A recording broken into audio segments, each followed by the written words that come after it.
Thank you very much. It's an honor to be invited by my friends at the Rumi Forum.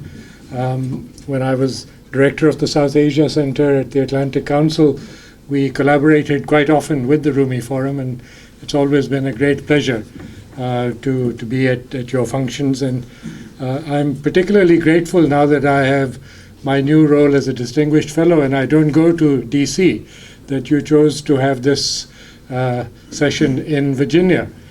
So I could come from Alexandria without any great difficulty. I was asked to say a few words about what Ramadan means to me personally. So I'm going to talk a little bit about the personal aspect, but then also share some thoughts on the meaning of Ramadan in general. I think not just for me, but for the Muslim world. And let me start by saying that when we left our home in Alexandria to drive here, it almost felt like we were back in Pakistan in the middle of the monsoon, because it was driving rain. We couldn't see down the road, and it really took me back to my early days growing up in Pakistan in celebrating Ramadan in the middle of summer, when the rains would come, and it would kind of cover the whole scenery. Of course, in a water-stressed country like Pakistan, rain is seen as God's grace. And so I thought that it was a very good omen.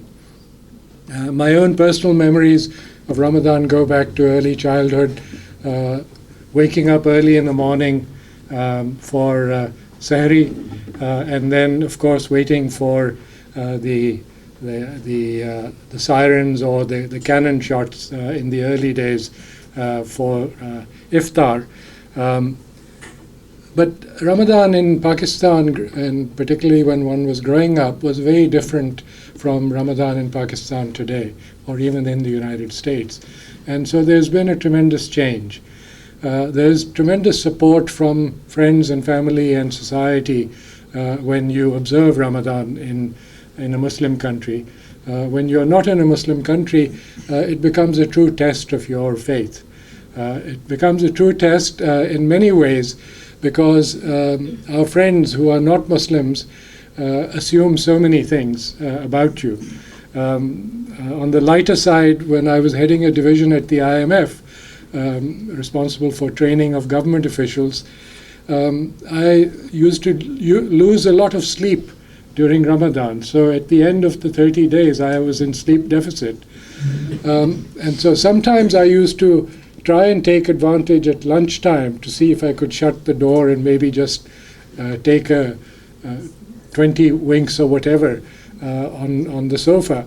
But I discovered after a while that all my colleagues who wanted to speak to me or have meetings with me would schedule them over what used to be my lunch hour. And when I asked why this was happening, they explained to me that this was because they knew that I wasn't going to lunch. And so I would be available, and so they wouldn't be intruding on any important lunch engagement. So that's the price you pay when you practice your faith in a foreign land. Of course, the month is a very precious one on our calendar. But what I want to say is that God sent the Quran in this month, therefore He made it an exclamation point on the Muslim calendar.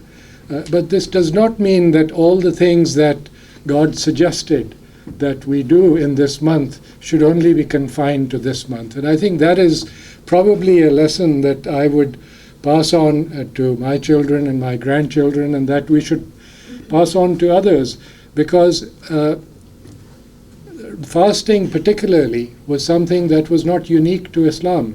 In the Quran it says that I've made the fast obligatory on others before you. That means that there are other religions that were chosen by God to remind them of the importance of looking after themselves, living a life of moderation, and then looking after others. Similarly, I think it's important to learn the criticality of doing without. We assume too many things. We assume that because we have them, we should eat well and take advantage of our riches on this earth. But what God is reminding us in Ramadan, I believe, is to look at a life of moderation and of sharing with others. I personally believe that many of us take the shortcut, and when the time comes for Eid al-Fitr, that we resort to buying our way out by giving the obligatory sadaqah of fitr, which these days I'm told is $5 to $8 per family members. Now, why restrict it to that one day? Why not make this part of our daily lives and weekly and monthly contributions to those that need, so that when we can afford it, why not make it a regular habit? I think another change that I've noticed personally and more broadly in the Muslim world is that the ability to accept differences in points of view has been disappearing over time.